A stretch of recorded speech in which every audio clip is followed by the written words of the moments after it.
As the sun starts to go down and the darkness begins to settle, the comb jellies rise from the depths to begin feeding on what's on the surface, and the adventure just begins. Hi, my name's Benjamin Brandow, owner-operator of GeoTrippin Adventure Company, a must-do experience in the greater St. Augustine adventure area.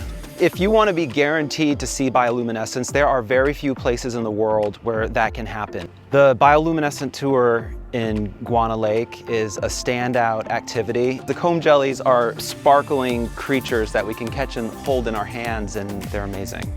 As soon as they touch it, they see it, or they catch it, oh my gosh, these things are amazing! These are the oldest known animal in our fossil record. Some nights, it's insane how much there is. The conditions can change, the temperature, the salinity makes a big difference. Come to GeoTrippin, it really does not get any more special. Another must-do experience is the 1912 Ocean Bar and Rooftop in Ponte, Vedra. They've got great craft drinks and food with amazing ocean views. Thanks for learning about the bioluminescence. We hope you come out and adventure with us soon.